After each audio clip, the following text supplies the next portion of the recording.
जी अस्सलाम वालेकुम। Cafe lecture 77। आज के लेक्चर का आगाज़ करते हैं।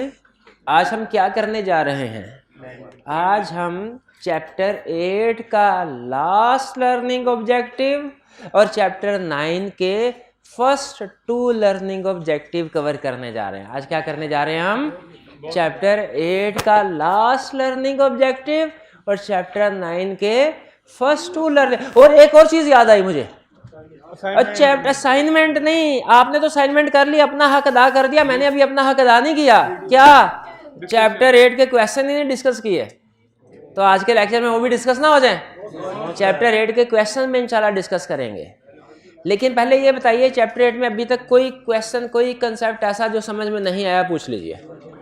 पूछ जी, कुछ नहीं समझ आया? अच्छा, ये एक मतलब कोई क्वेश्चन नहीं है। अच्छा ठीक है, चलिए। अच्छा, सेकंड लास्ट कंसेप्ट क्या था चैप्टर 8 का?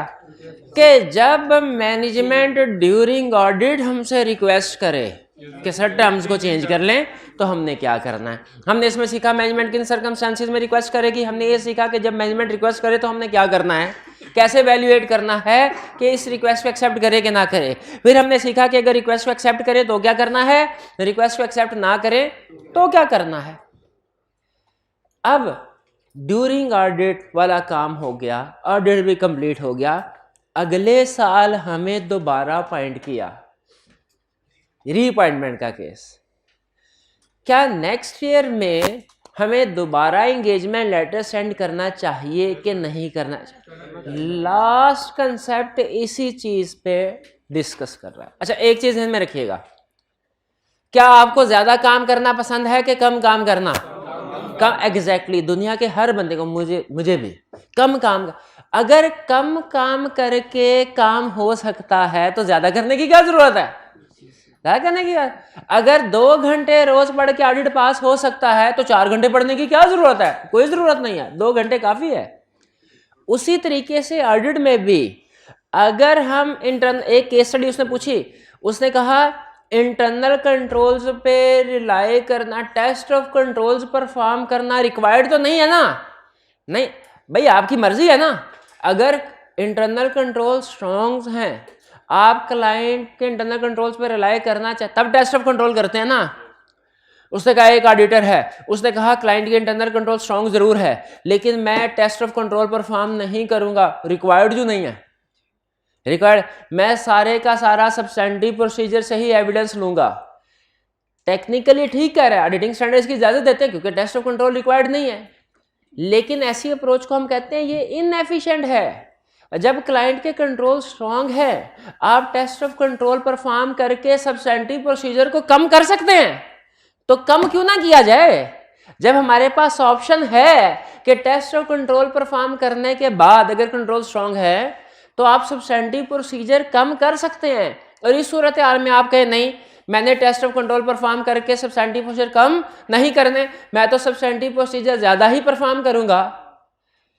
टेक्निकली ये अप्रोच में प्रॉब्लम नहीं, ऐसा कर सकते हैं, लेकिन प्रैक्टिकली इसे कहा जाता है ये इनएफिशिएंट अप्रोच है। जब आप किसी सिचुएशन में फायदा ले सकते हैं प्रोसीजर कम कर, तो क्यों ना करें, क्यों ना करें। उसी तरीके से ये जो अब कंसेप्ट सीखने जा रहे हैं ना, engagement later on recurring audit, तो सबसे पहले रिकरिंग ऑडिट का कंसेप्ट तो आपको पता है ना, इनिशियल ऑडिट का अपोजिट। यानी जो पिछले साल हमने ऑडिट किया और इस साल हम दोबारा रीअपॉइंट हो गए, इसे क्या कहते हैं? Recurring audit. रिकरिंग ऑडिट पे आप चाहें तो हर साल एंगेजमेंट लेटर इशू करते रहे, कोई प्रॉब्लम नहीं है, कोई प्रॉब्लम नहीं है।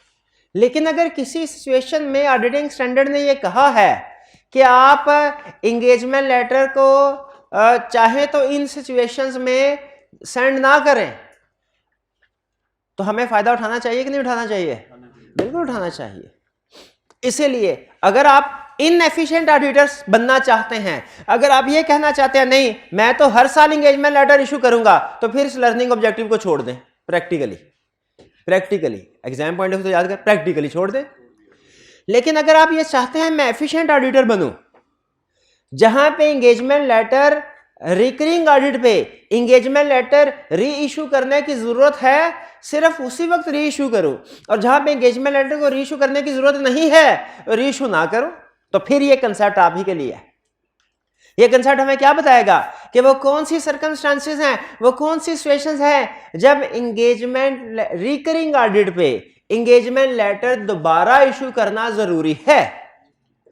इसका मतलब क्या हुआ कि जब ये सिचुएशंस होंगी जो हम पढ़ने जा रहे हैं, तब तो आपने इंगेजमेंट लेटर रिकरिंग ऑडिट पे दोबारा इशू करना है, लेकिन अगर ये सिचुएशन नहीं है तब नहीं करना है ना। मजे की बात, ये 4, 5, 6, 7 पॉइंट्स याद किए और पूरे का पूरा इंगेजमेंट लेटर हमें दोबारा लिखने से हो सकता है जान छोड़ जाए। क्लियर? तो क्या सीखने जा रहे हैं हम?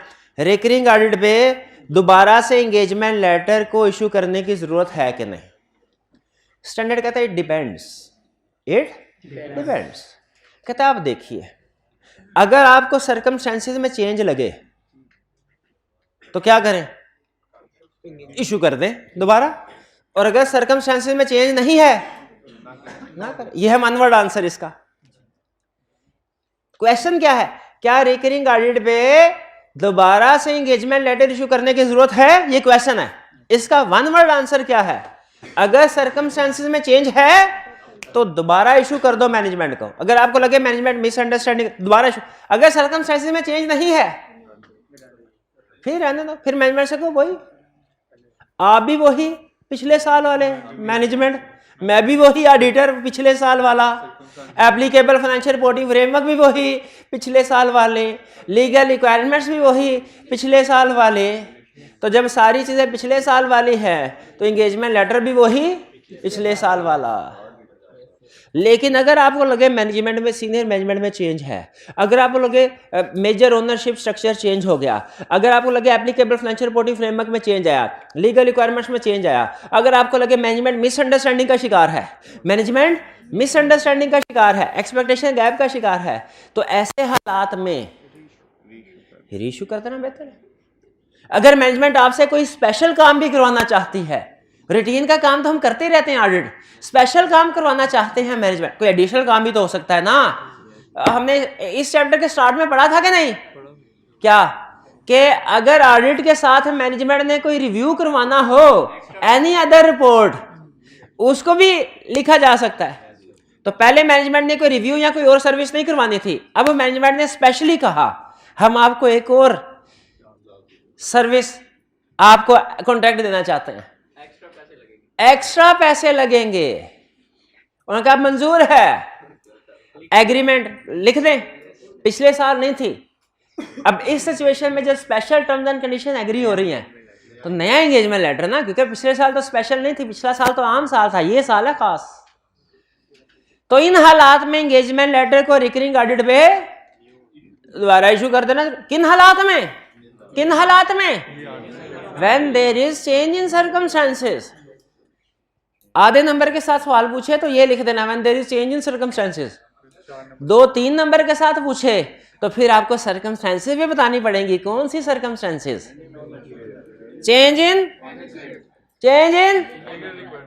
Legal requirement, change in financial reporting, change in senior management. हाँ यही पढ़ रहे थे। Change in other reporting framework, applicable financial reporting framework में चेंज आ जाए, ओनरशिप स्ट्रक्चर चेंज है। सिंपल कंसेप्ट है, कोई रॉकेट साइंस नहीं है, नॉर्मली रिप्रोडक्शन के क्वेश्चन के साथ पूछता है, ठीक है। लेकिन कंटेंट्स ऑफ एंगेजमेंट लेटर याद है हमें?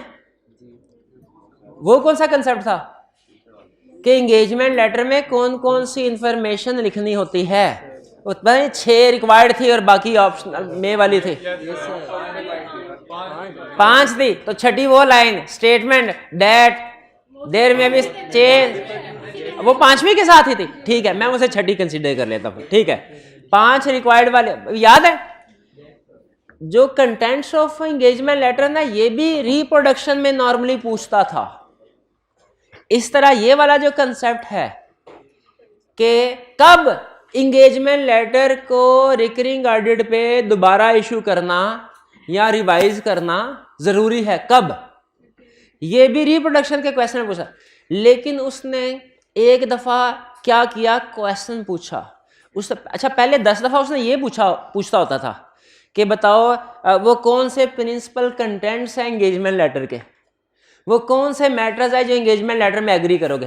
पहले 10 दफा ये पूछता था, 11वीं दफा फिरकी उसने खाई। क्या 11वीं दफा क्वेश्चन पूछा, उसने कहा ये 4-5 चीजें हैं, बताओ एंगेजमेंट लेटर में इनको इंक्लूड करोगे कि नहीं। एंगेजमेंट तो ये है कि है वही क्वेश्चन, वैसे सिर्फ उसने थोड़ा सा केस स्टडी स्टाइल में पूछ लिया, केस स्टडी स्टाइल में पूछा। हम देखेंगे उसने उसमें पूछा था क्लाइंट ने रीवैल्यूएशन करवाई है और आप एक्सपेक्ट कर रहे हैं कि एक्सपर्ट को एंगेज करेंगे, बताइए ये मैटर एंगेजमेंट लेटर में लिखना चाहिए कि नहीं लिखना चाहिए। आना चाहिए, आना चाहिए, ठीक है भाई, होना चाहिए ना। और फीस मर्जी है, वो ऑप्शनल है, वो लाजमी नहीं है, वो आप डिस्क्रिप्शन के ऊपर है। तो इसी तरीके से अभी तक वो हमसे यही क्वेश्चन पूछ रहा है कि बताओ किन सर्कमस्टेंसेस में रिकरिंग ऑडिट में एंगेजमेंट लेटर को री इशू करना या रिवाइज का लफ्ज भी कभी कभी यूज कर लेता है, जरूरी है कि नहीं। तो रिप्रोडक्शन का क्वेश्चन ही पूछ रहा है। लेकिन अगर इस दफा वो ये पूछ ले कि भाईजान आपका जो सीएफ, इस दफा आप सीएफओ के पास बैठे, ऑडिट आपने रिपोर्ट पिछले साल की साइन कर ली है, इस दफा सीएफओ के पास बैठे, सीएफओ ने कहा अच्छा आपने इस दफा कोई फ्रॉड आइडेंटिफाई नहीं किया, इसका मतलब है हमारी पूरी कंपनी में कोई भी फ्रॉड नहीं है। आपने इस दफा हमें कोई इंटरनल कंट्रोल वीकनेस नहीं बताई, इसका मतलब है हमारी कंपनी में कोई इंटरनल कंट्रोल वीकनेस नहीं है। और फिर बताइए क्या इस सिचुएशन में एंगेजमेंट लेटर को दोबारा इशू करना इस साल जरूरी है? जरूरी है, हाँ जरूर। क्यों? क्योंकि मैनेजमेंट मिसअंडरस्टैंडिंग का शिकार है। अगर आपको पता चले पुराना डायरेक्टर फाइनेंस, पुराना सीईओ रिटायर हो गए, नए आ गए, तो इशू करेंगे। अगर आपको पता चला मेजर शेयर होल्डर तो वही हैं, छोटे छोटे शेयर होल्डर चेंज हो गए हैं, फिर नहीं करेंगे, शाबाश। तो इस तरीके से अगर केस स्टडी स्टाइल में पूछ ले इसी कंसेप्ट को तो बता देंगे, कोई प्रॉब्लम तो नहीं है। ये कंसेप्ट था क्लियर? अगर क्लियर है तो फिर आगे चलें।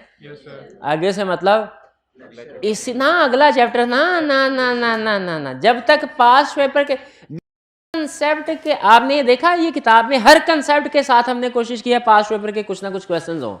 इसलिए कि रूल क्या है कि जिस कंसेप्ट के पास पेपर का क्वेश्चन ही प्रैक्टिस किया, मतलब कंसेप्ट आपको समझ, आपने समझने के बावजूद भी नहीं समझा, क्योंकि समझ लिया आपको पता ही नहीं चला एग्जाम में कैसे पूछेगा, हमने कैसे अटेम्प्ट करना है, तो फायदा क्या से समझेगा।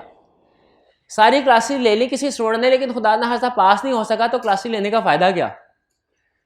तो इसीलिए अपनी अंडरस्टैंडिंग को एग्जाम स्टैंडर्ड के साथ सिंक्रोनाइज करने के लिए, अपनी अंडरस्टैंडिंग को एग्जाम लेवल के साथ, एग्जामिनर रिक्वायरमेंट के साथ सिंक्रोनाइज करने के लिए हर कंसेप्ट के बाद पास पेपर की प्रैक्टिस जरूरी है। इस चैप्टर में अभी तक हमने नहीं की, अभी कर लेते हैं। अभी चैप्टर कौन सा अभी खत्म हुआ, अभी कर लेते हैं। क्वेश्चन नंबर 1 स्टार्ट करें जी। अटेंटिव है, जिससे पूछूंगा ना वो बताएगा, और जब मैं पूछूंगा ना तब आपने ये नहीं कहना सर दोबारा पूछिए, दोबारा पूछिए। पहले तो मैं सोया हुआ था, मैं समझा था मेरे साथ वाले दाएं वाले से पूछेंगे, बाएं वाले से पूछेंगे, मेरे से नहीं पूछेंगे। मुझे क्या पता था आप मेरे से पूछ रहे हैं। ऐसे करते होते हैं आप मेरे साथ, अब नहीं करना। Question 1, strawberry Pakistan limited, strawberry Pakistan, TA हैं इधर? है टीए नहीं है? हाँ, लिए को बुला रहा है, हाँ मैं उसे कह रहा हूँ, मुझे कह रहा है जा बुला ला है। और भाई तेरे को बोल रहा मैं उसे कहा सवाल पूछने लगे हैं सर, तो ना बच्चे सो रहे हैं, तो उनको जगाने का कोई इंतजाम जो है ना बैग में रखा हुआ है, वो लेके आए। Question 1, strawberry Pakistan limited was incorporated on March 1, 2011। March 1, 2011 से याद आया, इनकॉर्पोरेशन के कितने दिन के बाद फर्स्ट ऑडिटर को अपॉइंट करना होता है, और किसने? 90 डेज। किसने? कुछ नहीं यार, बोर्ड ऑफ डायरेक्टर्स ने। अगर बोर्ड ऑफ डायरेक्टर 90 डेज में अपॉइंटमेंट ना करें, कमीशन, शाबाश। तो ये कंपनी इनका, लेकिन ये तो पूछ ही नहीं रहा, पूछ कर रहा है, कह रहा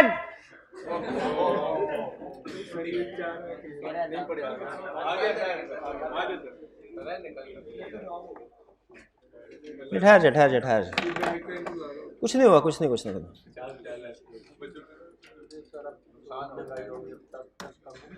और नहीं नुकसान, वो याद आ गया।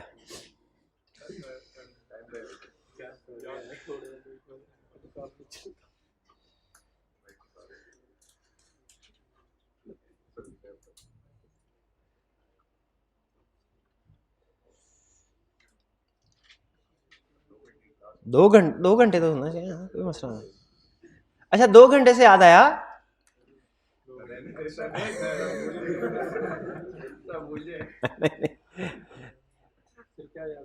कि अगर आप चाहें तो आपकी क्लासेस जल्दी खत्म हो सकती हैं। नहीं, क्लास 2 घंटे की, मेरे में इतना स्टैमिना नहीं है कि मैं मुसलसल 2 घंटे की क्लास पढ़ा सकूं। 1 घंटे की सुबह में और 1 घंटे की दोपहर में, और दोपहर वाली क्लास में हम कुछ प्रैक्टिस वगैरह भी करने की कोशिश करेंगे।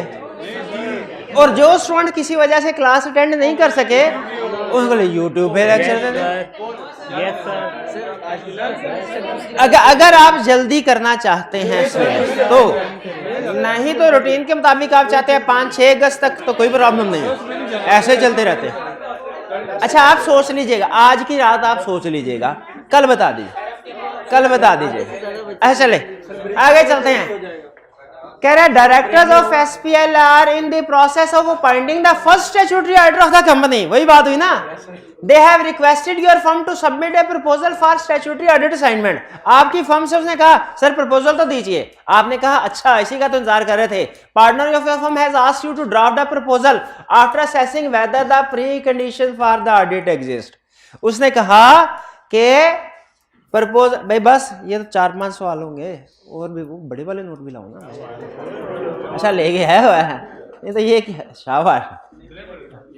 तो क्या कहता है पार्टनर है asked to draft the proposal after assessing whether the precondition for the audit exist. किताबें बंद, बहुत पढ़ लिया, किताबें बंद। जिससे पूछा briefly describe the term preconditions for an audit. Preconditions for an audit, preconditions for audit बताइए। पहला applicable financial reporting framework used by the management is acceptable, और दूसरा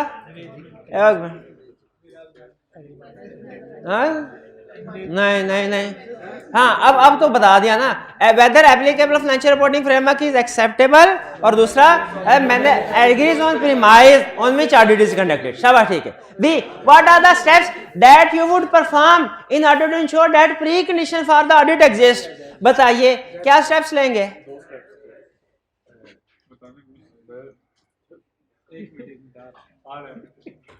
श्योर टाइम नहीं जाया करना, वरना एक्स्ट्रा बैठने पड़ेगा।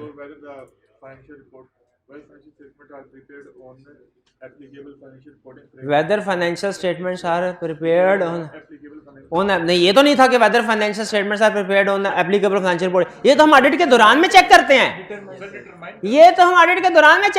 कि financial statement applicable financial reporting framework के मुताबिक बनी है कि नहीं। प्री कंडीशन में तो हम ये चेक करते हैं whether applicable financial reporting framework is acceptable, considering nature of entity, nature of requirement, nature of financial statement, purpose of financial statement, legal requirement। ये 2 प्री कंडीशन थे ना, ये एप्लीकेबल फाइनेंशियल रिपोर्टिंग फ्रेमवर्क वाला ऐसे decide करेंगे, और दूसरे वाला कैसे डिसाइड करेंगे। दूसरे वाला प्री कंडीशन, दूसरे वाली प्री कंडीशन मैनेजमेंट एग्री होती है, कैसे डिसाइड करेंगे ये मैनेजमेंट एग्री हुई है कि नहीं हुई। ये हाल रिटर्न, हाँ मैनेजमेंट बताएगी किसके थ्रू। हाँ भाई जी बताइए आप। इंटरनल कंट्रोल को देखेंगे, खुदा का खौफ करें यार जी। obtain agreement from management that it accepts its responsibility for preparation of financial statements, design implementation internal control to provide। शाबाश भाई, ये इस तरीके से बताना है उनको, इस तरीके से पूरा स्टार्ट अच्छा लेना है कि एग्रीमेंट ऑब्टेन करना है। डायरेक्ट इंटरनल कंट्रोल की बात करेंगे पता नहीं चलेगा, रिस्पॉन्सिबिलिटीज बता रहे हैं कि प्रीमाइज बता रहे हैं। प्रीमाइज का मतलब है मैनेजमेंट एग्री करे। Next, discuss whether your firm may और may not accept the assignment if one of the precondition for the audit is not present. अगर precondition for audit present नहीं है तो बताइए आप एक्सेप्ट कर सकते हैं? हो गया, एक मिनट है भाई, शोर ना मचाइए, शोर। बताएंगे पहले मैनेजमेंट को बताएंगे व्हाट आर प्री कंडीशन, फिर उन्हें बताएंगे ISA रिक्वायर करते हैं, फिर बताएंगे अगर आप प्री कंडीशन तो पूरा नहीं करते तो इफेक्ट क्या हो सकता है। आगे मैनेजमेंट ने स्टिल कहा प्री कंडीशन पूरी नहीं कर, वी शैल नॉट एक्सेप्ट, यही कहा था कि नहीं करना, यही कहा था नहीं करना। जी मेरे भाई, if one of the pre condition, अच्छा उसने लिखा हुआ है one of the pre condition, कोई एक तो दोनों बतानी है, ये मैंने कहा हुआ है। हाँ? इसकी तलाशी ले, जितने पैसे वापस ले ले, खुदा का खौफ कर गया तो ठीक है, घर वालों के पैसे जाया कर रहे हो तो होने देना पैसे जाया, निकाल इसकी जेब से सारे पैसे, किताबों पे पैसे खर्च किए, कॉलेज की फीस दी, हॉस्टल में कितने खर्चे, तो जाया कर रहा है कि नहीं कर रहा, ये जाया कर रहा है कि नहीं कर रहा, घर वालों के पैसे जाया कर रहा है तो याद नहीं करता, या घर वालों ने जिस मकसद के लिए भेजा वो मकसद ही नहीं हुआ तो सारे पैसे, सारी अपनी मेहनत तो है जाया ना, वो तो उसने करना ही कुछ नहीं है। हाँ, वो तो अगर टाइम बचाया भी तो उसने क्या करना, फेसबुक, यूट्यूब, स्नैपचैट वही करना है, उसके टेंशन नहीं है। घर जाया कर रहा है कि नहीं घर वालों के पैसे, बोल तो फिर बताओ। One of the precondition are present, management does not agree on premise तो एक्सेप्ट नहीं करेंगे, शाबाश।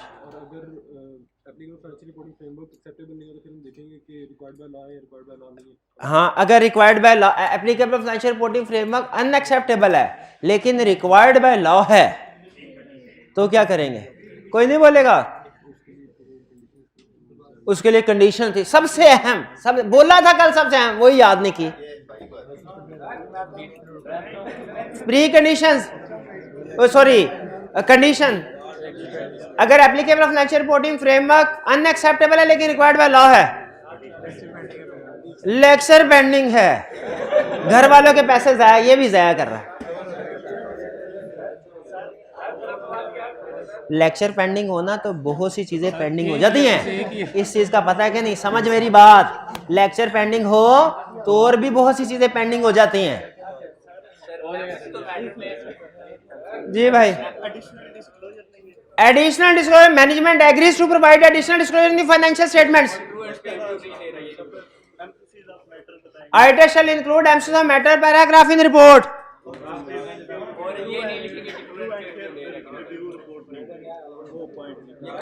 और ट्रू एंड फेयर व्यू का वर्ड्स रिपोर्ट में इंक्लूड नहीं हो गया। अब आपने नहीं बोलना मेरे भाई, वरना कैंसिल हो जाएगा इनका प्राइस। आगे भी कैंसिल चलता था।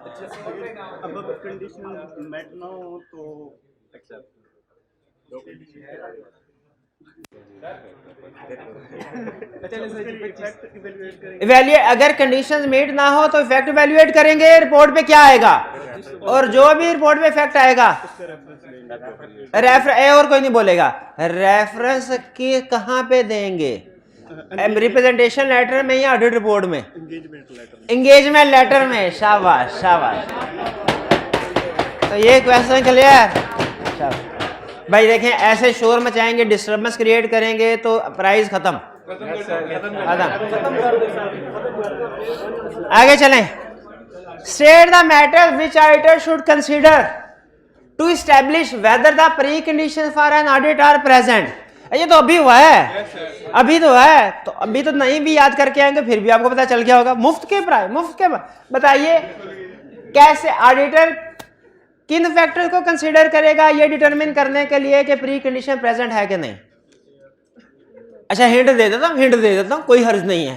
प्री कंडीशंस दो हैं तो ऑडिटर दोनों के बारे में अलग अलग फैक्टर कंसीडर करेगा।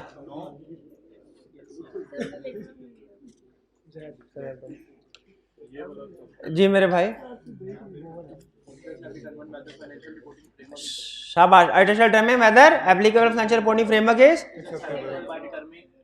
Nature of entity, nature of financial statement और legal requirement purpose of financial statement, ठीक है। आगे ये हो गया applicable financial reporting framework acceptable के लिए। और दूसरा जो था प्रीमाइज, हाँ, obtain agreement from management that it accepts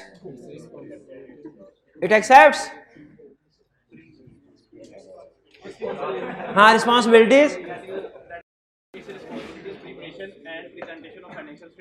financial statement और दूसरा preparation and presentation of financial statement internal control which is necessary internal control, शाबाश। Necessary for presentation of financial statement. और तीसरा हमारे पास आ गया इंफॉर्मेशन, शाबाश शाबाश शाबाश, बिल्कुल ठीक, बिल्कुल। Question 3, Khaniwal limited KL has requested your firm to submit engagement letter for KL statutory audit. कह रहे एंगेजमेंट लेटर सबमिट करें। Engagement partner has asked you to establish whether precondition for the audit of KL are present. Engagement partner ने आपसे क्या establish करें whether precondition are present. What matters would you consider in order to ensure that precondition for the audit exist. Precondition for the audit exist. जी मेरे भाई आप बताइए precondition for the audit क्या, whether financial reporting framework की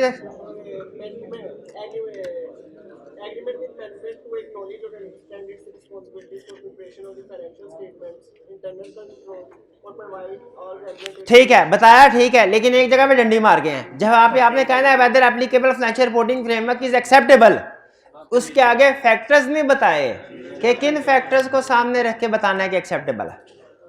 considering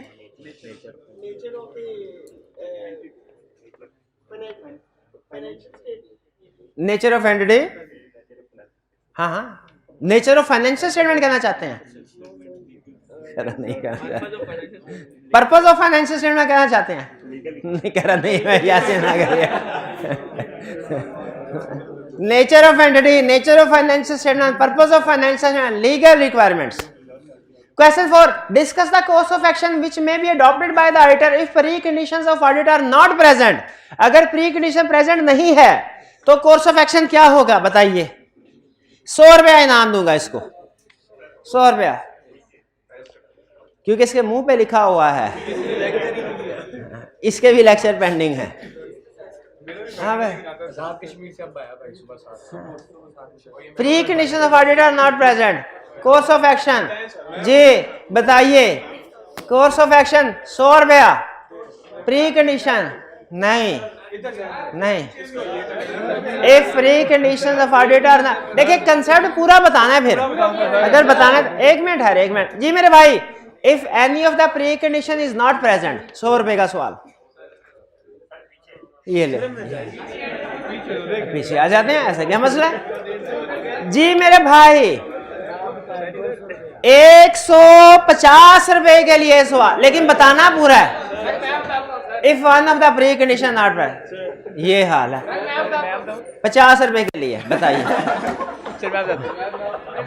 भाई, हाय ये बताइए one of the precondition. Question के ऊपर फोकस करें भाई, टाइम जाया नहीं करना। If management does not agree on premise, नहीं बोले ऑडिटर शैल रिफ्यूज एंगेजमेंट। अगर प्रीमाइस पे एग्री ना करे management, auditor shall refuse engagement. और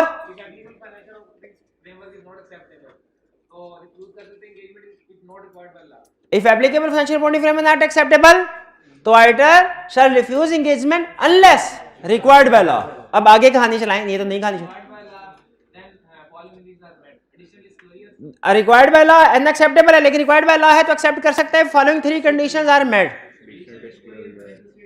additional disclosure in financial statement is given, emphasis of matter paragraph is included in audit report. एक minute है, ये word true and fair view किस में इंक्लूड नहीं किए जाएंगे, फाइनेंशियल स्टेटमेंट्स में, ऑडिट बोर्ड में। शाबाश,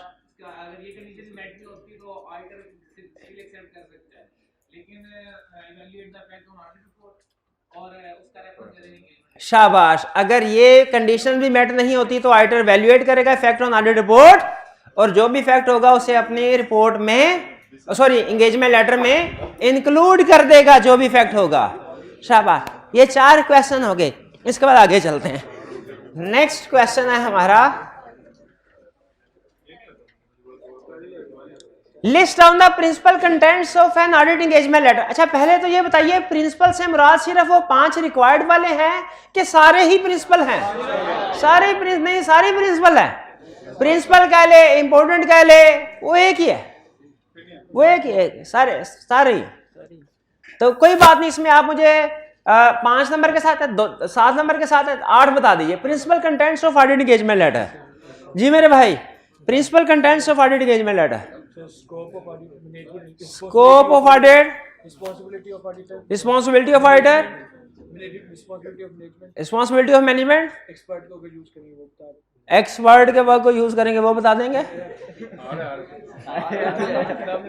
आगे, expected form and content of report to be issued plus circumstances. आगे, अच्छा स्टेटमेंट कौन सी देते हैं? Expected form and content of report के साथ स्टेटमेंट कौन सी? हमारा जो एंगेजमेंट हमने बताया वो ओपिनियन चेंज भी हो सकता है, सर्कमस्टेंसेस चेंज। 5वां पॉइंट। अच्छा आगे, इसके बाद टाइम ज़ाया नहीं करने का। जी भाई, obligation to provide, obligation to provide क्या? Working paper. एक और बता दे बस। फीस का भी, फीस और बेसिस ऑफ फीस। शाबाश शाबाश। List the important matters that are required to be included in audit engagement letter.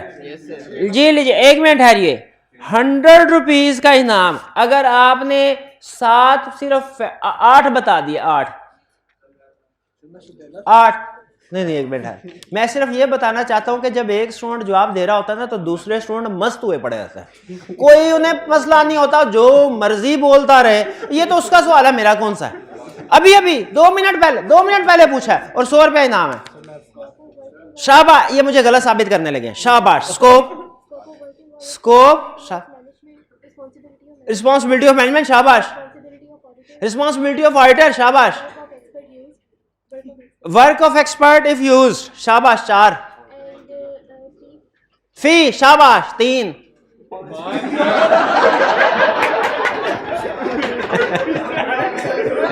ठीक है 5। ठीक है नहीं, अलर्ट है, हम अलर्ट बैठे हुए हैं। नहीं मैं गलत था। जी जी 5। बस इतना ही यार। नहीं आगे पूछता हूँ, आगे अगला सवाल, ठहर जा।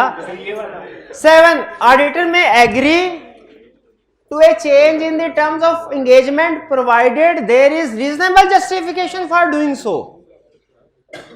टर्म्स को चेंज किया जा सकता है प्रोवाइडेड रीजनेबल जस्टिफिकेशन हो। ये पढ़ा हुआ ना हमने। List the circumstances in which management may request auditor to change the terms of. अच्छा 1 मिनट है, अलग-अलग 50-50 के साथ पूछूंगा। तीनों जो स्टूडेंट बताना चाहता है 100 के साथ बताइए। अलग-अलग मुझे कोई इतराज नहीं। List the circumstances management may request auditor to change the terms of an engagement. Term of engagement, circumstances बताइए। जी मेरे भाई, आप सर्कमस्टेंसेस बता दें जिसमें मैनेजमेंट रिक्वेस्ट कर सकती है चेंज के लिए।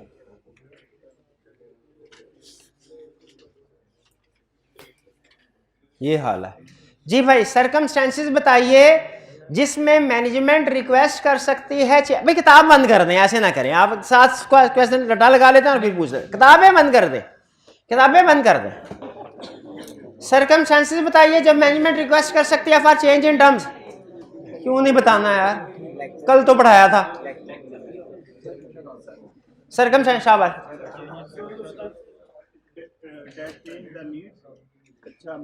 Circumstances which change the need for engagement service. Misunderstanding as to service originally requested. Shabash. Inappropriate, incomplete or incorrect information indicative of scope limitation. Shabash. B. What factors should be considered by auditor before accepting a change in terms of engagement? ये मैं बता देता हूँ. Reasonable justification है कि नहीं, ये देखना है कि reasonable justification है कि नहीं. See, list the steps that auditor should consider if he is unable to agree to a change in terms of engagement. Unable to agree 100 rupees के साथ. Unable to agree. जी बताइए. Unable to agree. हाँ जी sir पहले देखिएगा कि auditor unable to agree. हाँ, unable to, यानी management कह रही है टर्म चेंज करो, ऑडिटर कह रहा है मैंने नहीं करना. Sir auditor shall withdraw. Auditor shall withdraw, कहानी खत्म कर दी उसने पहले. शाबाश. Auditor shall withdraw. Auditor shall withdraw.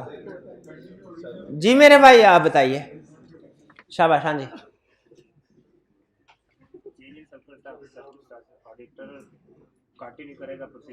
Auditor shall continue procedure as per original engagement.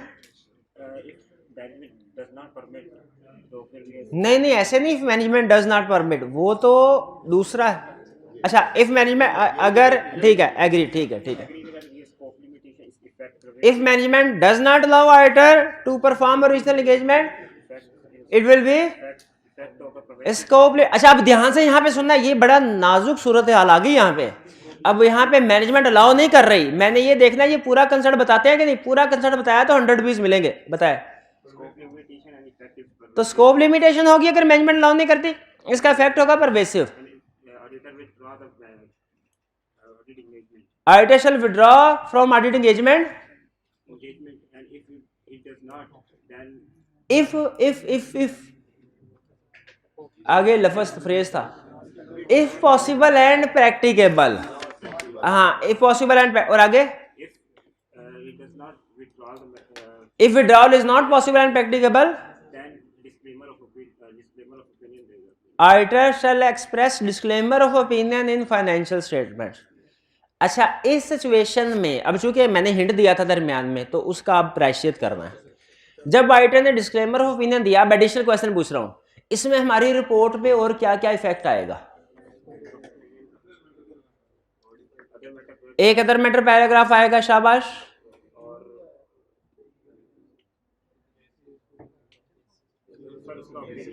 दूसरा basis for disclaimer of opinion में एक्सप्लेन करेंगे नेचर ऑफ स्कोप लिमिटेशन को. और तीसरा क्या चीज नहीं आएगी,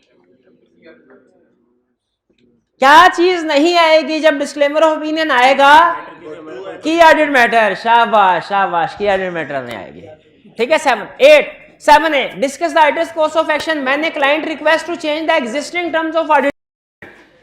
जब क्लाइंट रिक्वेस्ट करेगा existing terms of audit engagement, तो ऑडिटर का एक्शन क्या होगा. कोर्स ऑफ एक्शन बताइए. रिवाइज टर्म्स एग्री की जाएंगे. नहीं, पहले हम ये ना देख लें कि रीजनेबल जस्टिफिकेशन है कि नहीं, और अगर रीजनेबल जस्टिफिकेशन है तो क्या करना है, रीजनेबल जस्टिफिकेशन नहीं तो. ये दो हिस्सों में आंसर जाना चाहिए कि एक हिस्से में. दो रास्ते निकलते हैं, क्योंकि हो सकता है एग्री करे. अच्छा, अगर एग्री करता है तो क्या करेंगे. तो रिवाइज एंगेजमेंट के मुताबिक प्रोसीजर होंगे. रिपोर्ट में ओरिजिनल एंगेजमेंट को, उसके प्रोसीजर को रेफर नहीं किया जाएगा. जो रिपोर्ट दी जाएगी वो भी रिवाइज्ड टर्म्स के मुताबिक होगी. ठीक है. और अगर एग्री नहीं करता तो फिर ओरिजिनल एंगेजमेंट को ही कंटिन्यू किया जाएगा. और अगर मैनेजमेंट की तरफ से इसको अगर परमिट नहीं करते तो मैनेजमेंट की तरफ से स्कोप लिमिटेशन होगी. हाँ, अगर मैनेजमेंट अलाउ नहीं करती, शाबाश, तो ये मैनेजमेंट की तरफ से स्कोप लिमिटेशन होगी.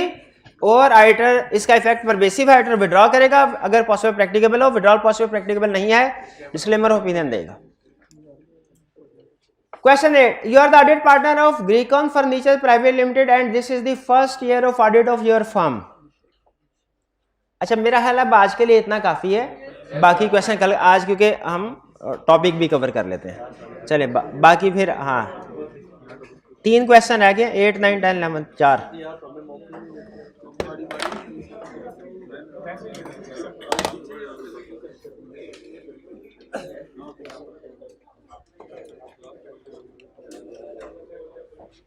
अच्छा, अब हम कंसेप्ट चैप्टर 9 चैप्टर 8 और चैप्टर 9 के दरमियान में एक दीवार खड़ी है।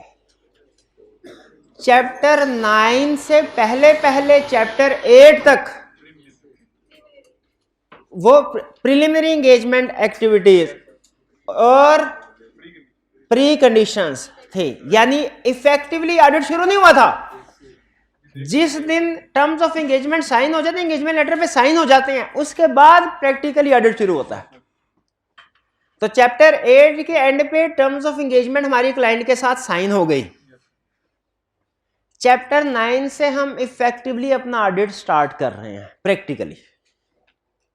तो बताइए, प्रैक्टिकली हम डायरेक्ट प्लानिंग, पहले प्लानिंग करते हैं बाद में प्रोसीजर परफॉर्म करते हैं कि डायरेक्ट प्रोसीजर परफॉर्म करते हैं? पहले प्लानिंग फिर प्रोसीजर परफॉर्म करते हैं। और प्रोसीजर परफॉर्म करने में आपको पता है 3 तरह के हैं, risk assessment, test of control, substantive procedure. अब बस यही रह गया हमारे 3 बड़े चैप्टर के बाद छोटे छोटे 3-4 चैप्टर्स हैं। ये 3 चैप्टर बड़े हैं, इसके बाद ऑडिट खत्म तकरीबन। प्लानिंग है, प्लानिंग के बाद प्रोसीजर परफॉर्म करने हैं। तो अब हम जो आगे चैप्टर्स कवर करने जा रहे हैं उसमें क्या सीखेंगे? चैप्टर 9 में सीखेंगे प्लानिंग, और 10, 11, 12 में क्या सीखेंगे? वो performance, risk assessment, test of control, substantive procedure. Planning में हम क्या सीखेंगे? अब ये प्लानिंग सिखा रहा है, लेकिन प्लानिंग में सबसे पहला कंसेप्ट वो आपको ये बता रहा है कि आप 3 टर्म्स में आपको फर्क होना चाहिए। जिस स्टूडेंट को 3 टर्म्स में फर्क पता है ना, वो ऑडिट का अभी तक उसकी अंडरस्टैंडिंग का मतलब स्ट्रॉन्ग है। एक है प्रिलिमिनरी एंगेजमेंट एक्टिविटीज, एक है प्री कंडीशंस, और एक है planning activities. Preliminary engagement activities और प्री कंडीशन ये ऑडिट एक्सेप्ट करने से पहले पहले चेक करते हैं, और प्लानिंग एक्टिविटीज ऑडिट एक्सेप्ट करने के बाद करते हैं। प्रिलिमिनरी एंगेजमेंट एक्टिविटीज में 2 काम करते हैं, एक्सेप्टेंस एंड कंटिन्यूअस प्रोसीजर और टर्म्स ऑफ एंगेजमेंट एग्री करते हैं। और एक्सेप्टेंस एंड कंटिन्यूअस प्रोसीजर में जो एक अहम काम होता है, 2-3 बड़े अहम काम होते हैं।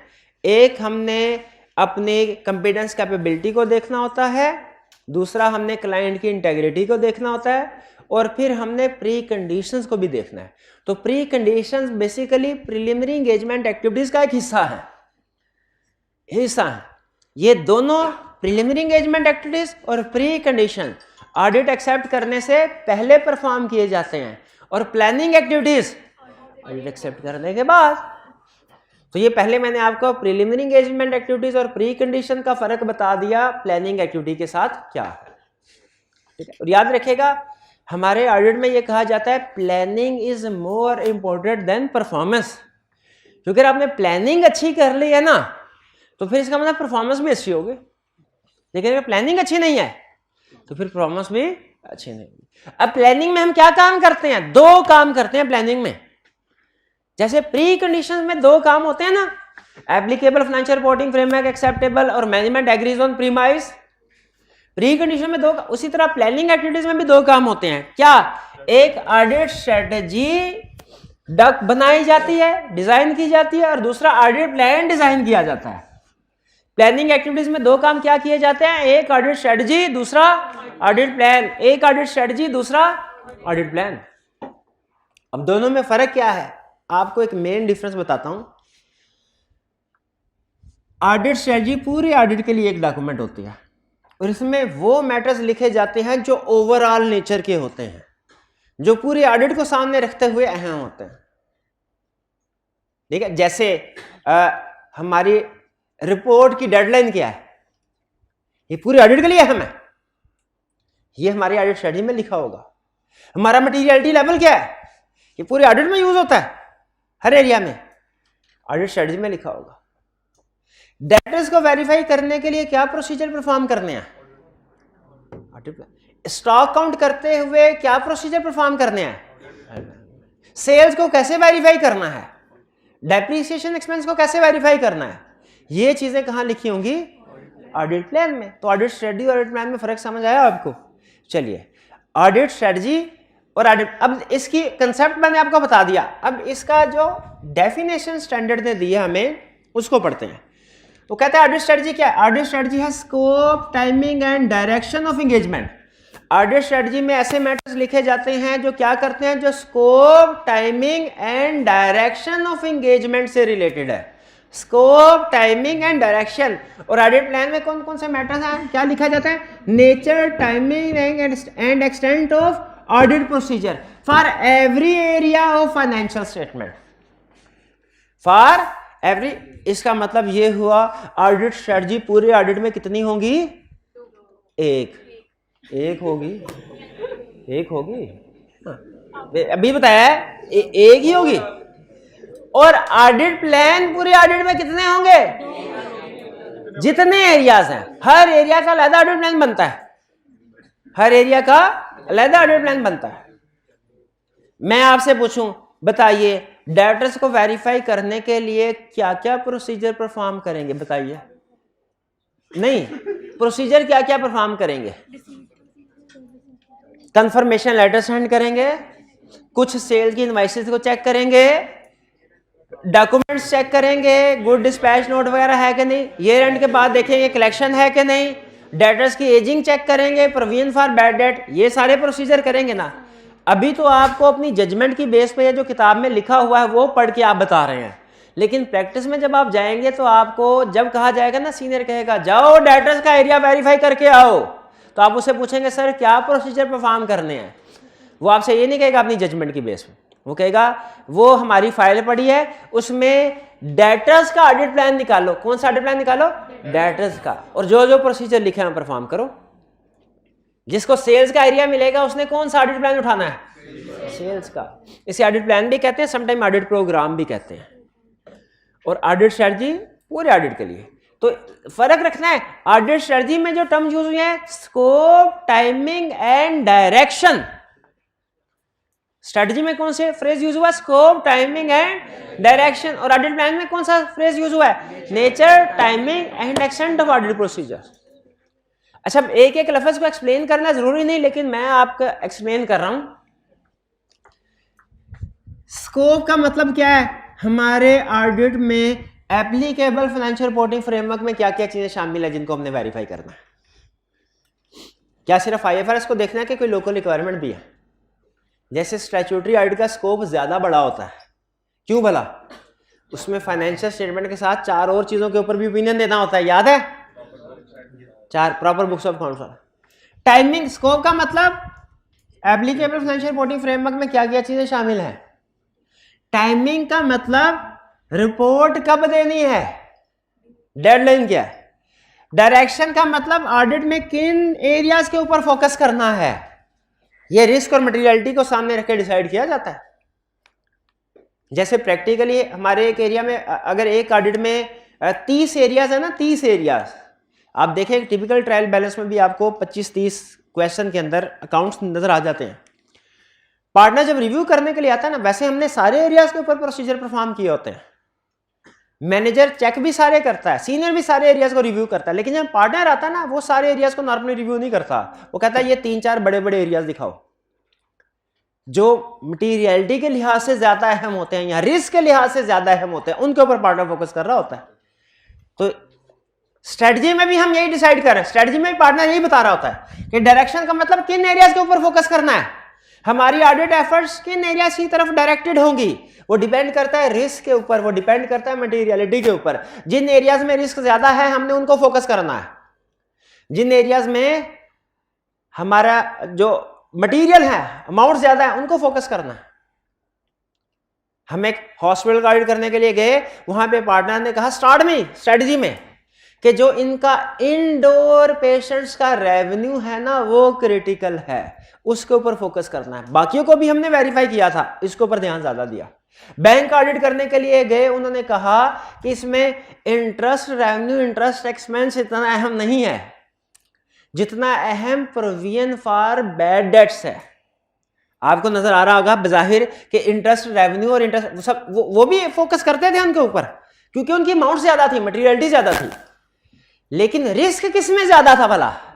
रिस्क इंटरेस्ट में नहीं था, उसके लिए तो वो सॉफ्टवेयर होते हैं, कैलकुलेशन हो जाती है। रिस्क किसका था? बैंक के ऑडिट में रिस्क सबसे ज्यादा किस एरिया में होता भला? प्रिफर बैड, कि जिन लोगों को लोन दिए हुए रिकवरी होगी कि नहीं होगी। उनके ऊपर फोकस करना। बाकी छोटे मोटे इनकम एक्सपेंस के ऊपर भी हम प्रोसीजर परफॉर्म करते थे, लेकिन ज्यादा है। तो स्ट्रेटजी में ये मैटर ओवरऑल, और ऑडिट प्लान में हर एरिया के प्रोसीजर। अब हमारे सिलेबस में उसने कुछ ऑडिट प्लान दिए हुए हैं, सारे नहीं 17-18। अगर आपका कभी दिल करे ना, कभी दिल करे, फारिग बैठे हुए हैं, क्या करें, रिवीजन कर ली, पेंडिंग लेक्चर भी कंप्लीट हो गए सारे, अब क्या करें। अब ऑडिट प्लान सर ने कहा था, ऑडिट प्लान ऐसा होता है हर एरिया के लिए। मुझे शक है सर ने सही नहीं बताया। ऑडिट स्ट्रेटजी तो पूरे ऑडिट के लिए एक होती है, लेकिन ऑडिट प्लान हर एरिया के, क्या सेल्स का ऑडिट प्लान अलग होगा, क्या फिक्स एसेट का ऑडिट प्लान अलग होगा, क्या इन्वेंट्री का अलग होगा, क्या ऑडिट प्लान अलग होगा, क्रेडिट का अलग होगा। नहीं समझ आई? Explain with the help of some examples, explain with the help of some examples. तो आप आइए चैप्टर 10, प्लानिंग के बाद परफॉर्मेंस ही होती है ना, चैप्टर 10, चैप्टर 10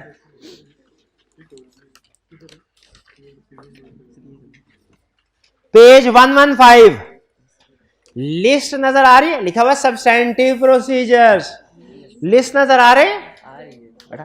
लेकिन परेशानी ना 18 कॉन्सेप्ट्स हैं, ये ज्यादातर हमने पढ़े हुए हैं। पेज 115 ज्यादातर हम, आपको नहीं यकीन आ रहा? अच्छा पहले तो नहीं यकीन आ रहा है, सच बोला इन्होंने। पहले तो आप ये देखिए कि क्या तक बड़े बड़े एरियाज यही होते हैं ना, पढ़ के बताएं। टेंजिबल नॉन करंट, किसी भी फाइनेंशियल स्टेटमेंट के बड़े बड़े एरियाज यही होते हैं, पढ़ के बताया, जरा ऊंची आवाज में पढ़ के बताओ भाई। टेंजिबल नॉन करंट एसेट्स होता है एरिया, इंटेंजिबल्स भी है, इन्वेंट्री भी है, ट्रेड रिसीवेबल्स भी है, अक्रूवल्स प्रीपेमेंट भी है, बैंक बैलेंस भी है, कैश बैलेंस भी है, ट्रेड पेबल भी है, और प्रोविजन एंड कंटीजेंसी भी है। नॉन करंट लायबिलिटीज भी होता है, इक्विटी भी कोई एरिया होता है, सेल्स भी है, परचेज भी है, पेरोल भी है। हाँ, नीचे ना 10 के बाद थके थके एरियाज आ जाते हैं, यानी थके थके एरिया से मुराद एग्जाम में ज्यादा नहीं पूछता, कभी कभार 3-4 नंबर के साथ। जो टॉप 10 है, शुरू वाले हैं ना, टॉप 10 वाले, इसमें से ज्यादा क्वेश्चन पूछता है, लेकिन हमने पढ़ने सारे ही हैं। तो ये देखें। अच्छा आप जरा आगे देखे बगैर मुझे बताएं, जब आप सफा पलटेंगे तो आपको क्या नजर आएगा? प्रोसीजर्स, हर एरिया के प्रोसीजर, इस एरिया में ये प्रोसीजर, इस एरिया में ये प्रोसीजर, इस एरिया में ये प्रोसीजर। नहीं याद देखें, आपको टिप बताएंगे जिससे आप इंशाल्लाह जल्दी याद कर लेंगे, बेफिक्र हो जाए। लेकिन आपने एक काम करना है, आइंदा जब कभी आपको टाइम मिले, फ्री टाइम, तो आपने मोबाइल, यूट्यूब इधर नहीं जाना, आपने चैप्टर 10 स्टार्ट कर लेना। कोई ना कोई रैंडमली एक एरिया पकड़ के कि जरा देखते हैं इसमें प्रोसीजर क्या क्या परफॉर्म होते हैं, डेटर्स में क्या क्या परफॉर्म होते हैं। जैसे अभी डेटर्स हमने 3-4 प्रोसीजर डिस्कस किए, और मजे की बात, जो डेटर के प्रोसीजर है तकरीबन वही क्रेडिटर के भी हैं। सिर्फ ये है जहां पे GDN है गुड, वहां पे GRN हो जाएगा, जहां पे कैश रिसीव्ड है वहां पे कैश पेड हो जाएगा। ठीक है, सिर्फ यही होगा, जहां डेटर है वहां क्रेडिटर हो जाएगा, प्रोसीजर वही। ठीक है, तो आप क्या करना है आपने, बल्कि आपकी होम असाइनमेंट, कुछ भी नहीं करना आपने सिर्फ डेटर्स और क्रेडिट, लर्निंग ऑब्जेक्टिव 4 और 8 चैप्टर प्रोसीजर पढ़ के आने हैं, और मुझे बताना है सर आपने कहा था हमने ज्यादातर प्रोसीजर पढ़े हुए हैं, आपने मुझे कल ये बताना है कि ये बात मेरी सही थी कि गलत। नहीं, पढ़ के एविडेंस के साथ, एविडेंस के साथ। नहीं, किसकी थी? ठीक है, तो ये सारे क्या है, ये है ऑडिट प्लान। मैंने कहा आपको ऑडिट प्लान की एग्जांपल भी दे दूं ना, हर नेचर, इसमें क्या होगा, नेचर, टाइमिंग। नेचर से मुराद inquiry, observation, inspection, reperformance, recalculation, external analytical process, कौन से वाला? टाइमिंग से मुराद ये रन से पहले प्रोसीजर परफॉर्म करना है कि ये रन के बाद। यहां पे टाइमिंग से मुराद था डेडलाइन, यहां पे ये रन से पहले। एक्सटेंड का मतलब क्या है, सैंपल साइज कम होगा कि ज्यादा होगा? क्लियर? तो ये ऑडिट स्ट्रेटजी ऑडिट प्लान में फर्क समझ आ गया? बाकी कोई इतना प्रॉब्लम नहीं। प्लानिंग में कौन इन्वॉल्व होता है? प्लान ज़ाहिर है बड़े लोगों को करना चाहिए, छोटे लोगों ने तो अमल करना है उसके ऊपर। तो प्लान करेगा engagement partner, other senior team member. ये ऑडिट प्लान, ऑडिट स्ट्रेटजी आपको कौन बना के देगा? पार्ट। और इस ऑडिट प्लान में जो जो प्रोसीजर लिखे होंगे इसके ऊपर अमल किसने करना है? आपने। इंपॉर्टेंट क्या ऑडिट प्लानिंग की अहमियत है? बहुत अहमियत है भाई, ये कंसेप्ट है। तो बाकी इसमें कोई रूटीन की बातें हैं। जैसे कह रहा है एफिशिएंसी और इफेक्टिवनेस बढ़ती है प्लानिंग करने से, एक दूसरे के साथ कोऑर्डिनेशन इंप्रूव होती है। जैसे आपको ऑडिट स्ट्रेटजी में ये पता चले कि जी रीवैल्यूएशन कराई है क्लाइंट ने, एक्सपर्ट की जरूरत पड़ेगी, तो पहले से आपने इसको प्लान कर लिया एक्सपर्ट को कब इंगेज करना है, उससे कब उसके रिपोर्ट लेनी है। मुझे ये बताइए एक्सपर्ट का काम हमारी ऑडिट रिपोर्ट साइन होने से पहले पूरा होना चाहिए कि बाद में? पहले होना चाहिए, ताकि उसकी जो भी क्वालिफिकेशन वगैरह अगर है तो रिपोर्ट में शामिल कर सके हम। तो इसी तरह कंपोनेंट ऑडिट एक्सपर्ट को इंगेज करना। बड़ी प्रॉब्लम प्लानिंग करने से बड़ी प्रॉब्लम्स शुरू में आइडेंटिफाई हो जाती हैं, आपको पता चल जाता है रिस्की एरियाज कौन से हैं, उनके ऊपर फोकस करते हैं। फोकस ऑन इसमें आइडेंटिफाई करते हैं प्रॉब्लम्स को, इसमें फिर उनके ऊपर फोकस करते हैं। फिर अच्छी टीम को सेलेक्ट करने में आसान, जैसे हमने पढ़ा था कोड ऑफ एथिक्स में, अगर आपको पता चले प्लानिंग स्टेज पे ही कि आपका कोई प्रीवियस टीम मेंबर था, इस साल वो क्लाइंट को ज्वाइन कर चुका है, आप कहेंगे थ्रेट है, अब इस दफा तो हमें अपनी टीम में मोर एक्सपीरियंस चेंजेस करनी है, मोर एक्सपीरियंस बंदों को लेके जाना। डायरेक्शन, सुपरविजन एंड रिव्यू, इसमें पहले से प्लान कर लें। प्लान कर, हमारे जब क्लाइंट होता था partner normally 3 point of time पे आता है। 3 महीने की अगर असाइनमेंट हो ना, एक स्टार्ट में प्लानिंग स्टेज पे पार्टनर आगे हमें बता देता है कि ये एरिया प्रॉब्लमेटिक है, ये इसके ऊपर फोकस करना है, इसके ऊपर फोकस करना है, ये काम करते हैं। फिर चला जाए 1.5 महीने बाद दरमियान में देखने के लिए कि काम सही चल रहा है, कोई प्रॉब्लम तो नहीं है, और फिर एंड में रिव्यू करने के लिए। एंड में तो स्टार्ट में उसका मकसद होता है डायरेक्शन। डायरेक्शन का मतलब क्या है? पहले टीम को बताना क्या काम करना है, दरमियान में सुपरविजन के काम ठीक कर रही है टीम के नहीं, और एंड में रिव्यू चेक करना सही काम किया है कि नहीं। डायरेक्शन, सुपरविजन, रिव्यू तीनों का अलग अलग मतलब समझा दिया। स्कोप, टाइमिंग, डायरेक्शन अलग अलग समझा दिया। नेचर, टाइमिंग, सेंट ऑफ अलग अलग मतलब समझा दिया। क्या प्लानिंग करना रिक्वायर्ड है? आई कैप आके पूछेगा हाँ भाई ऑडिट किया सारा, आप कहेंगे बहुत अच्छा किया। क्या प्लानिंग की थी? की थी। साबित करो। कैसे साबित करेंगे? डॉक्यूमेंटेशन। कौन कौन C audit strategy, audit plan, और अगर इनमें कोई रिवीजन हुई है, कोई रिवीजन हुई है ना, ईद की छुट्टियों की वजह से प्लान रिवाइज हो सकता है कि नहीं हो सकता? तो अगर audit strategy, audit plan revise हुआ है तो वो रिवीजन भी डॉक्यूमेंट हो जाए। फिर है प्लानिंग एक्टिविटीज। अच्छा ठीक है नहीं, मैं सिर्फ आपको ओवरव्यू दे रहा हूं, आपने रीडिंग कर लेनी है। मैं आपको इस काबिल बना दूं कि रीडिंग करें तो आपको समझ आ जाए। प्लानिंग ऑडिट, अब देखें ऑडिट प्लान में जो प्रोसीजर लिखे जाते हैं वो कौन से होते हैं? Risk assessment procedure, test of control, substantive procedure. हर एरिया पे यही प्रोसीजर होते हैं ना। ऑडिट प्लान तो खत्म। ऑडिट स्ट्रेटजी में कौन कौन से मैटर्स लिखे जाते हैं? अब देखिए नेक्स्ट कंसेप्ट क्या है, जरा गौर से सुनिएगा, अटेंटिव हो गए। अभी तक हमने क्या सीखा?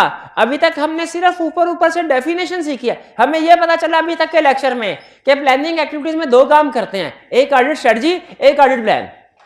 और हमें यह पता है ऑडिट स्ट्रेटजी में स्कोप, टाइमिंग एंड डायरेक्शन से रिलेटेड चीजें डॉक्यूमेंट की जाती हैं, और ऑडिट प्लान में nature, timing and extent of audit procedure. अब हम डुबकी लगाने लगे इनके अंदर कि ऑडिट स्ट्रेटजी में लिखा क्या होता है। हमारे सामने स्ट्रेटजी पड़ी है। ऑडिट प्लान में तो हमें पता चल गया ना, risk assessment procedure and test of control और सब्सटेंटिव प्रोसीजर। वो ऑडिट स्ट्रेटजी में क्या लिखा होता है? Scope, timing and direction. याद है 3 अल्फाज? ऑडिट स्ट्रेटजी में क्या होता है? Scope, timing, reporting consider timing. Factors affecting directions, directions. तो ऑडिट स्ट्रेटजी में कौन कौन से मैटर है? Scope, timing and direction. Scope से क्या मुराद है? हमने ऑडिट में किन किन एरियाज को फोकस करना है, ये कैसे पता चलता है? डिपेंड करता है इंडस्ट्री पे, इंडस्ट्री पे। अगर हमारा ऑडिट क्लाइंट हो सोल प्रोप्राइटरशिप, पार्टनरशिप, तो स्कोप में सिर्फ फाइनेंशियल स्टेटमेंट्स होती हैं। लेकिन अगर हमारा ऑडिट क्लाइंट हो कंपनी, कंपनी, तो फिर कंपनीज एक्ट की रिक्वायरमेंट भी शामिल होंगी। Applicable financial reporting framework, scope से क्या मुराद है? स्कोप कैसे हमें पता चलता है कि हमारे स्कोप में क्या क्या चीजें हैं? It depends on. अच्छा चले कल कर लेंगे, लेकिन आपने फिर एक वादा करना, एक वादा करें, पढ़ के आएंगे, पढ़ के आएंगे। ये कंसेप्ट, ये ऑडिट स्ट्रेटजी वाला कंसेप्ट, ऑडिट स्ट्रेटजी वाला कंसेप्ट, ठीक है। बल्कि ऐसा करते हैं, कल मैं आज से ये ऑडिट स्ट्रेटजी वाले फैक्टर्स सुनूंगा, इसकी बेस पे प्राइस डिस्ट्रीब्यूशन होगी, इसकी बेस पे ऑडिट स्ट्रेटजी। एग्रीड? इसमें देखें 4 हेडिंग है, सिर्फ 4। एक है मैटर्स डॉक्यूमेंटेड इन ऑडिट स्ट्रेटजी, पेज 105 पे। ये सर मैंने आपको बताया था चैप्टर 8 और 9 ये रटे वाले चैप्टर्स हैं, इनमें केस स्टडी बेस्ड क्वेश्चन। तो मैं चाहता हूं कि आप साथ साथ रटा लगा के निपटाएं इसको। पहला characteristics of the engagement, page 105 पे, मैटर्स डॉक्यूमेंटेड इन ऑडिट स्ट्रेटजी में पहली हेडिंग क्या है? Characteristics of engagement that determine it's scope. Scope को अंडरलाइन करें। इसका मतलब बता रहा है कि किसी भी एंगेजमेंट का स्कोप इन फैक्टर्स पे डिपेंड करता है। फिर reporting objective of the engagement, इसके साथ क्या लिखा हुआ है? टाइमिंग, रिपोर्टिंग मतलब रिपोर्ट कब देनी है। फिर है factors that are significant in directing engagement teams efforts. वो कौन से फैक्टर्स हैं जिनको सामने रखते हैं एंगेजमेंट टीम अपनी एफर्ट्स को डायरेक्ट करेगी कि इधर एफर्ट लगानी है कि इधर लगानी है। Resources necessary to perform the engagement, क्या रिसोर्सेज की जरूरत है? किस किस रिसोर्स की जरूरत होती है? सबसे ज्यादा तो पैसों की, फिर बंदों लोगों की भी जरूरत होती है। हाँ, फिर उसके बाद इक्विपमेंट की भी, लैपटॉप कंप्यूटर नहीं चाहिए हमें, प्रिंटर नहीं चाहिए, इंटरनेट का कनेक्शन नहीं चाहिए, ये भी तो रिसोर्सेज में शामिल है। और सबसे अहम रिसोर्स, अच्छा पढ़ा दिया, चले नहीं पढ़ाना, नहीं पढ़ाना।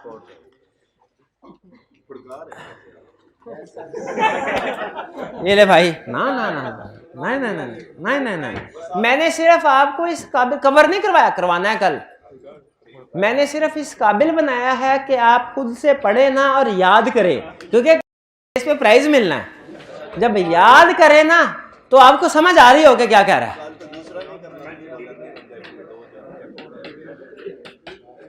हाँ हाँ, कल वो भी करेंगे, ये भी करेंगे कल। ये किसकी किताब है भाई? ठीक है, चलिए। तो आज की आपकी होम असाइनमेंट में ये तो कंसेप्ट शामिल है ही है। ये सिर्फ 4 क्वेश्चंस हैं, आपने इनको भी याद करना है। स्ट्रेटजी के पॉइंट याद करने हैं, कल मैंने सुनने हैं, ठीक है। मेन कंसेप्ट मैंने बता दिया है, अब इसमें जो इंडिविजुअल फैक्टर्स होंगे अहम, कल उनको डिस्कस करेंगे। क्लियर? आज का लेक्चर यहाँ खत्म करते हैं हम। अल्लाह हाफिज।